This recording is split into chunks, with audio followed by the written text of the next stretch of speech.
Dr. Darnise, and welcome back into Dr. Darnise's House of Religion, Magic, and Conjure. And today, my topic is a little bit different, not a how-to or about any particular aspect of magic. It's following the death of Aretha Franklin. We have come to find out that she died without a will, and that she's estimated to be like worth about $80 million or something like that, a lot of money. And what we know is when somebody dies without a will, their estate becomes, well, turned over to the state that they live in and lawyers and stuff. And so it's going to be a long drawn out process, right, to figure out who gets what. We know the lawyers are going to get probably a third, all of that. And, a lot of times we're just surprised, right? We're surprised to hear that wealthy people don't have a will or a trust or something. Same with Prince. I mean, I just really couldn't believe it. Like, why would you work all of your life and have, tens of millions of dollars, maybe hundreds of millions of dollars, and then not do something with it that you would want to do with it, right? And so I got to thinking about this from the perspective of, what is it about us as people when we don't prepare for the end? Most people will say, of course, I don't have that much money. I don't have anything really. Why should I have a will? Well, at the very least, life insurance, right? Just to take care of your own last expenses, right? So it doesn't become a burden to your family. But beyond that, or in addition to that, what is that about? Now, I remember that my father would say, he didn't want anything to do with estate planning, nothing, because he thought of it as, I don't want anybody to benefit from my death. And I don't want to think about it really because, it's just kind of weird. And I thought, wow, really? You know, he's still thinking like that? So, following the death of Aretha, I was thinking about, yeah, Prince died in the same way, without a will in that respect. And I thought, to what extent are we still so afraid to talk about death that carries over into being, lax or even irresponsible in terms of taking care of your stuff on the end, yourself and your family, your finances after we're gone.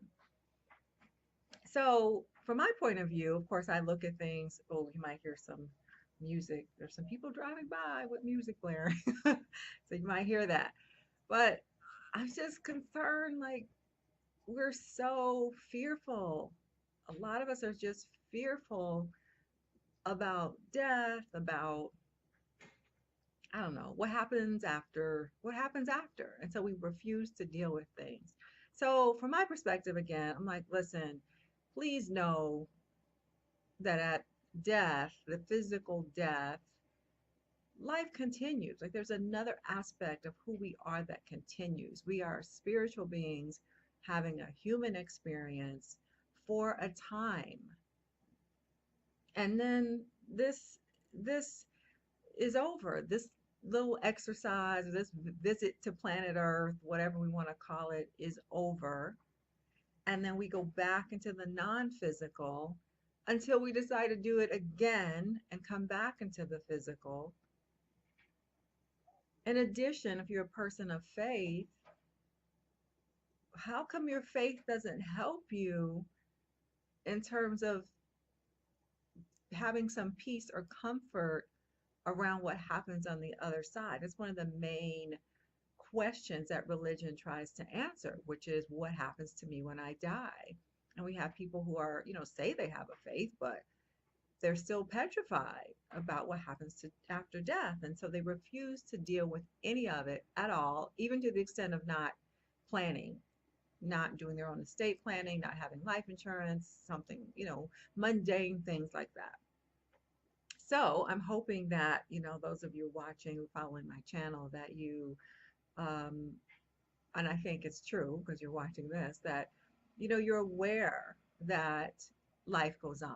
You're involved in some kind of spirituality, some type of understanding that there's some essence of us that continues. And so we don't have to be afraid of it. We don't have to act like, oh, it's just too morbid to think about, so I'm going to avoid it at all costs. Anyway, I just felt like coming on here talking about that because people on social media were talking about, "Oh, I can't believe she died without a will, just like Prince." And I thought, and having known people in my own life, just, regular people who refuse to deal with it. So I'm curious, do you have people like that in your family? Have you been somebody like that yourself who's like, I don't have a will, I don't want to do that, I don't want to look at that?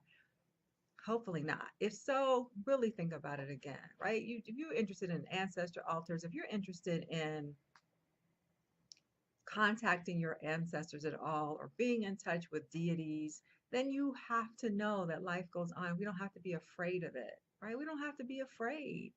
So handle your business on this side so your family members don't have to, in their grief, figure out everything behind you. Everybody has to come together and put together money to handle your affairs, right?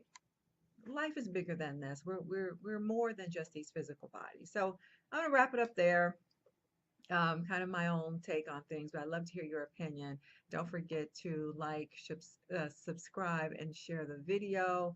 Um, yeah, let me know what you think. I'll be interested to read your comments as well. So again, like, subscribe, share, and I will be back with more. Bye for now.